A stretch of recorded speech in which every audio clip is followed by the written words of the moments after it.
नमस्कार दोस्तों। तो आज हम बात करने वाले हैं डिक्शनरी टेक्नोलॉजी के बारे में। उससे पहले आपको पता ही है कि मैं हर एक वीडियो में मीन्स कोई शेयर नहीं बताता, एक आपको बिजनेस के तरीका करने का तरीका बताता हूँ। तो दोस्तों, मैंने आपको पिछली वीडियो में भी बताया था कि हम एक यहाँ पे अगर मैं इस शेयर के बारे में मैं आपको पूरी जानकारी दूंगा कि इसका मार्केट कैप कितना है, कितना बढ़ा है, कितना कम हुआ है, वो सारी चीजें मैं बताऊंगा। उससे पहले अपने को जो मेन पर्पस है कि अपने को कंपनियां बनाना है, ठीक है ना। कंपनियां बनाने का मतलब 100 कंपनी बनानी है या 1000 कंपनी बनानी है, ठीक है ना। हर एक कंपनी से एक दिन का 1 रुपए कमाना है, ठीक है ना। इस टाइप से अगर आपके पास 100 कंपनी होगी और एक दिन में 1-1 रुपए भी दे रही तो आपका 100 रुपए रोज हो रहा है, मतलब 3000 रुपए महीने हो रहा है, ठीक है ना। तो इस हिसाब से अपन को बढ़ना है आगे। अब वो बढ़ना कैसे कि आपको कोई भी कंपनी यहाँ पे लेनी है, एक शेयर इस घर खरीदना है उसका, ठीक है ना।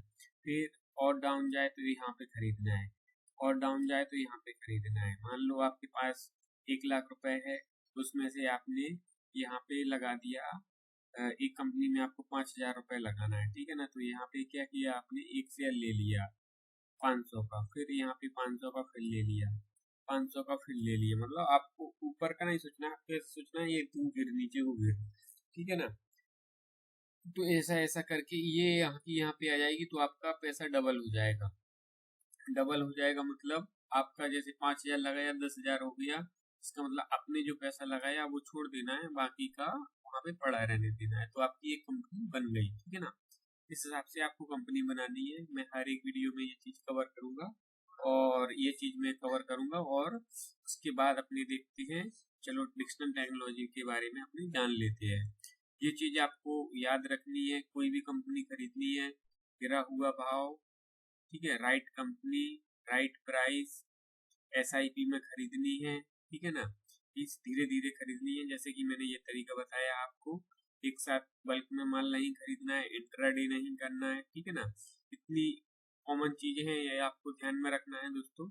आपको आगे बढ़ने से कोई नहीं रोक पाएगा स्टॉक मार्केट में, और इस पर ही आप काम करोगे, ठीक है। चलो अब बात कर लेते हैं अपने डिक्शनरी टेक्नोलॉजी के बारे में। दोस्तों, इसके बारे में बात करने से पहले अपने इसको एक बार देख लेते हैं कि इसमें 1 डे में क्या हुआ है। ये फ्लैट ही रहा है, सो 1% के समथिंग ये अप हुआ है। बट अगर देखें तो 5 दिन के अंदर ये अप डाउन ही अप डाउन इसमें है कि इसमें मतलब कुछ ऐसा है नहीं।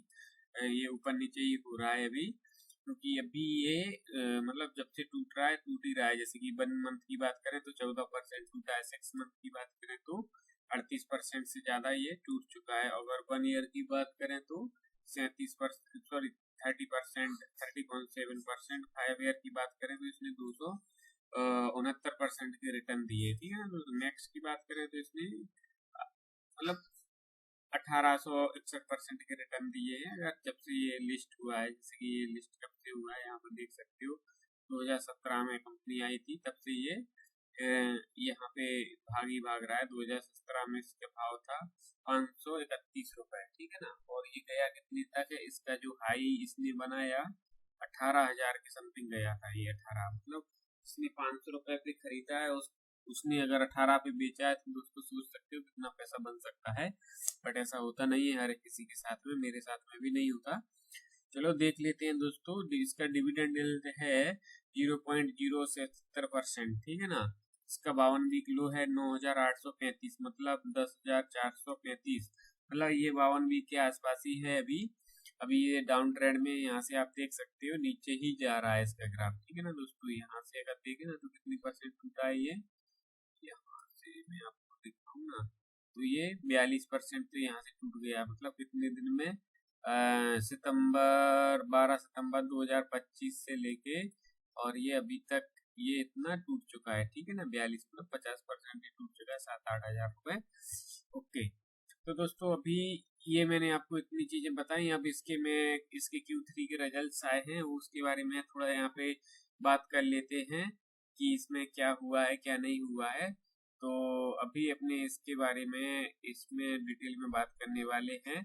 तो सबसे पहले दोस्तों मैं आपको इसके बारे में बताना देता हूँ कि इसके Q3 के रिजल्ट 2026 में ही आए हैं। पहली चीज, इसमें मुनाफे में जबरदस्त उछाल है कंपनी को। इसका नेट प्रॉफिट अगर सालाना आधार पर देखें तो 57% से बढ़ के 68% हुआ है, ठीक है ना। मतलब इसको 321 करोड़ की के बीच में रहा है, मतलब 287 करोड़ से 321 करोड़ के बीच में इसका जो क्या बोलते हैं मीन्स बिजनेस रहा है उसके बीच में रहा है, ठीक है ना। इसी की अगर इस्तेमाल की बात करें तो इसको दोस्तों 217 करोड़ का मतलब पिछले साल इस्तेमाल में इस 217 करोड़ था, अभी ये 300 के बीच रह गया है, 321 के बीच, ठीक है ना।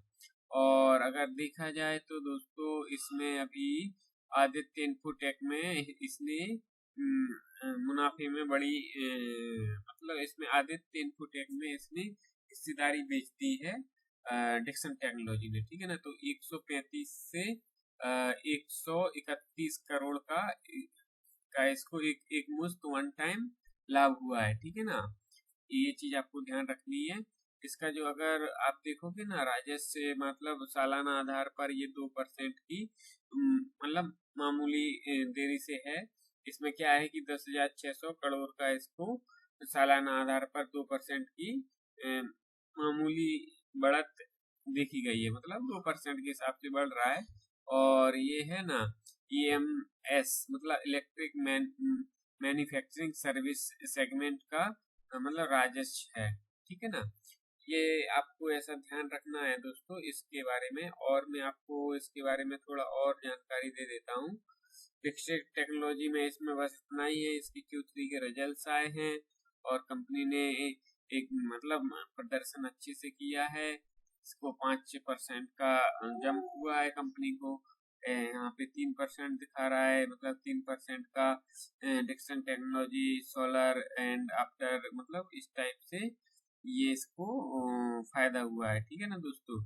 चलो अभी इसके मैं आपको फंडामेंटल्स और वो सब कुछ यहाँ पे क्लियर कट कर देता हूँ। तो चलो अपने चलते हैं अपनी स्क्रीन पे। तो यहाँ पे देखते हैं दोस्तों, तो 2000 जनवरी 2024 में प्रमोटर इसमें थे 33.24%, बट अभी दिसंबर की बात करें तो 28.83%, मतलब कम हुए हैं, ठीक है ना। अगर मैं यहाँ पे FII प्रमोटर की बोल रहा था मैं, अगर प्रमोटर ने भी यहाँ पे माल बेचा है। अगर मैं FII की बात करूं तो 2024 में 19.33% थे और अभी 18.68% है, मतलब दिसंबर की बात करूं तो इसमें ये धीरे धीरे ये यहाँ से भाग रहे हैं, मतलब थोड़ा कम किया है इन्होंने माल लेना पे। अगर मैं DIS की बात करूं जनवरी 2024 में तो ये 26.8% थे, अभी 29.6%, मतलब यहाँ पे इन्होंने माल खरीदा है। पब्लिक की बात करूं तो 21.34% थे और अभी बात करूं तो 34.43%, ठीक है ना दोस्तों। अभी देख लेते हैं यहाँ पे इसके फंडामेंटल्स क्या बोलते हैं, प्रॉफिट एंड लॉस। दोस्तों अभी मैं आपको दिखा देता हूँ यहाँ पे इसका जो सेल है। अगर 2024 की बात की जाए तो 17,691 करोड़ का इसने सेल किया था मार्च में, ठीक है ना। और मार्च 2025 की बात करी जाए तो 38,860 करोड़, मतलब इतना ज्यादा उछाल है, मतलब 17 दूनी 34, मतलब डबल से भी ज्यादा इसने। और अगर अभी दिसंबर की बात करें ना 17,000 इसकी मैं जनवरी आपको दिखाता हूँ, मार्च का है ये। हाँ, मार्च 2024 से लेके अगर 25 की बात मैं करता हूँ एक साल में तो 48,655 करोड़ इसने सेल किया है, मतलब 17 से सीधा 48,000, मतलब डबल से भी ज्यादा, ठीक है ना। ये चीज आपको ध्यान रखनी है। इसके एक्सपेंस भी हैं, यहाँ पे ऑपरेटिंग प्रॉफिट भी है, ये चीज आप ध्यान कर सकते हो। इसको अभी ऑपरेटिंग प्रॉफिट 19,100 मतलब 19,001 करोड़ का इसको प्रॉफिट हुआ है। और यहाँ पे अगर मैं बात करूं दोस्तों इसको नेट प्रॉफिट की तो 18,111 करोड़ का इसको नेट प्रॉफिट हुआ है दिसंबर 2025 में, ठीक है ना। और अगर मैं यहाँ पे बात करूं कि 2024 की मार्च की बात करूं ना तो इसको 3 डिजिट में ही था 375 करोड़, मतलब अभी ये 4 डिजिट में पहुंच गया है। कहाँ 375 करोड़ और कहाँ 1811 करोड़, मतलब अगर यहाँ पे देखे जाए 63 करोड़, इसको 2019 में 63 करोड़ का ही मुनाफा होता था। अगर अभी देखा जाए ना तो 1811 करोड़, मतलब 63 से सीधा 1811 करोड़, मतलब बहुत ही ज्यादा जंपिंग है दोस्तों।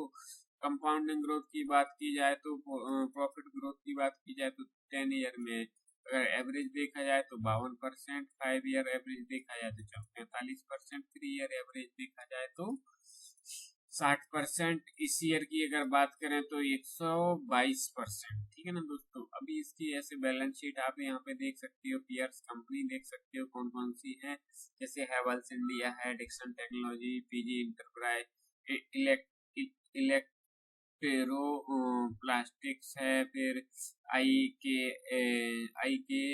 ओ टेक है, माइक्रो इलेक्ट्रॉनिक्स है, CWD है, फिर इस टाइप से इसमें कंपनियां भी हैं जो इसकी पेयर्स कंपनियां हैं। ठीक है ना दोस्तों। तो इस हिसाब से आप यहाँ पे चेक कर सकते हो फंडामेंटल चार्ट्स वगैरह जो भी आपको यहाँ पे देखना है। ठीक है ना दोस्तों। तो मिलते हैं नेक्स्ट वीडियो में, तब तक के लिए धन्यवाद दोस्तों।